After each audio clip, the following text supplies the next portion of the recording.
Hello friends, मैं doctor Ishfaq और आज इस वीडियो में हम बात करेंगे मस्कुलर डिस्ट्रॉफी के बारे में।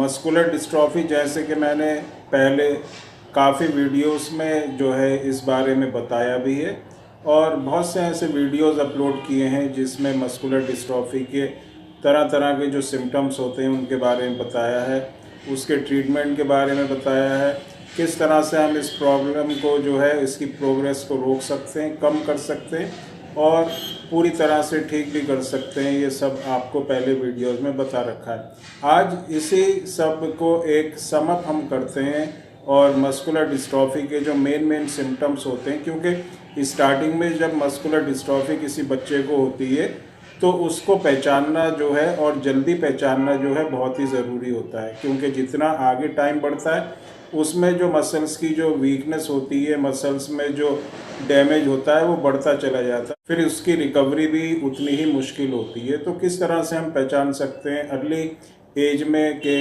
बच्चे को मस्कुलर डिस्ट्रॉफी है या इसको किसी दूसरी प्रॉब्लम से जो है चलने में, उठने बैठने में प्रॉब्लम हो रही है। तो डीएमडी बच्चों में, क्योंकि जो मस्कुलर डिस्ट्रॉफी होती है वो ड्यूशन मस्कुलर डिस्ट्रॉफी होती है जिसको डीएमडी कहते हैं। तो डीएमडी वाला जो बच्चा होता है उसमें कुछ सिम्टम्स होते हैं और इन सिम्टम्स को पहचानना बहुत ही ज़रूरी है। इसमें जो पहला सिम्टम होता है जो बच्चे को स्टार्टिंग में होता है, बच्चा चलते चलते गिर जाता है या थोड़ा भी डिसबैलेंस होगा या ऊंचा नीचा जगह जहाँ पर भी बच्चे को दिखेगी वो वहाँ पर गिर जाएगा, डिसबैलेंस हो जाएगा। ये एक बहुत ही मेन सिम्टम होता है मस्कुलर डिस्ट्रॉफी का। इसके बाद जो दूसरा सिम्टम होता है वो ये होता है कि बच्चा जब उठता है, बैठ के जब उठता है तो घुटने पे या नीचे ज़मीन पर हाथ रखकर उठता है। विदाउट सपोर्ट उसको उठने में परेशानी होती है और अगर ये प्रॉब्लम थोड़ी बढ़ जाती है तो फिर कुछ बच्चे क्या होते हैं, पीछे को टांग करके और आगे को हाथ ज़मीन पे लगाकर उठते हैं।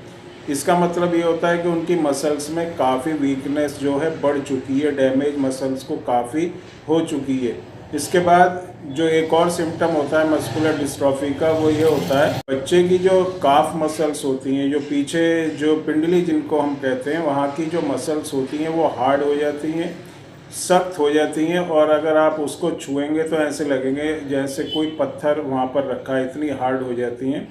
मसल्स इकट्ठी हो जाती हैं, टूट फूट होके मसल्स वहाँ पर इकट्ठी हो जाती हैं। ये एक सिम्टम होता है मस्कुलर डिस्ट्रॉफी का जिसको ड्यूशन मस्कुलर डिस्ट्रॉफी कहते हैं। इसके बाद जो एक और सिम्टम होता है कुछ बच्चों में क्या होता है कि एड़ी उठा के बच्चे चलने लगते हैं, पंजे के ऊपर बच्चा चलता है, पूरा जो पैर है ज़मीन पर रखने में उसे परेशानी होती है। तो ये कुछ सिम्टम्स होते हैं जिनको स्टार्टिंग में अगर आप पहचान लेंगे कि मस्कुलर डिस्ट्रॉफी में क्या क्या सिम्टम होते हैं तो आसानी से अगर जल्दी आप इसको पहचान लेंगे तो उसका उतना ही जल्दी जो है ट्रीटमेंट भी आसानी से हो सकेगा। क्योंकि मस्कुलर डिस्ट्रॉफी में जो ट्रीटमेंट होता है उसमें जितनी देर अगर आप करते हैं, अगर आप कुछ ऐसे डॉक्टर्स को दिखाते हैं, 2-3 साल ऐसे ही वेस्ट करते हैं, क्योंकि डॉक्टर्स भी क्या होता है कि कुछ डॉक्टर्स को भी इस बारे में पता नहीं होता और वो बच्चों को क्या है कि ये विटामिन्स की डिफिशिएंसी है, कैल्शियम की कमी है, इस तरह की मेडिसिन चलती रहती हैं 1 साल 2 साल और बच्चों को जो है उससे कोई फ़ायदा नहीं होता। तो अर्ली जो डायग्नोसिस होता है वो बहुत ही ज़रूरी होता है। ये तो एक फ़िज़िकल डायग्नोसिस है, देख के बच्चे को आप किस तरह से पहचान सकते हैं। इसके बाद फिर उसके टेस्ट होते हैं, जांच होती है। अगर इस तरह की दिक्कत लगती है बच्चे में तो फिर उसकी ब्लड टेस्ट होता है जिसको सीपी के टेस्ट करते हैं, क्रेटाइन फॉस्फोकाइनेज जो एक एंजाइम होता है उसकी जांच होती है जिसका लेवल 180 या 190 तक होना चाहिए। उससे अगर बढ़ा हुआ लेवल आता है तो बहुत हद तक ये मुमकिन है कि बच्चे को मस्कुलर डिस्ट्रॉफी है। और उसके बाद जो है मसल बायोप्सी होती है, मसल्स की जो एक छोटा सा नीडल से या पीस लेके उसकी बायोप्सी करी जाती है जिसमें उसका जेनेटिक जो है कॉज पता करते हैं। तो इस तरह से मस्कुलर डिस्ट्रॉफी के बारे में हम पता कर सकते हैं। अब बात आती है इसके ट्रीटमेंट के बारे में। एलोपैथिक सिस्टम में कोई खास ट्रीटमेंट होता नहीं मस्कुलर डिस्ट्रॉफी का। होम्योपैथिक में काफ़ी अच्छी मेडिसिन आती है जो मसल्स की वीकनेस की जो प्रोग्रेस होती है उसको रोकती है, मसल्स को स्ट्रेंथ देती है और मसल्स की जो रिकवरी होती है उसको भी ठीक करती है, मसल्स में जो है ताकत देती है और बच्चा धीरे धीरे क्या होता है उसकी मसल्स में स्ट्रेंथ आती है, सीपी के लेवल जो बड़ा होता है वो भी नॉर्मल आने लगता है।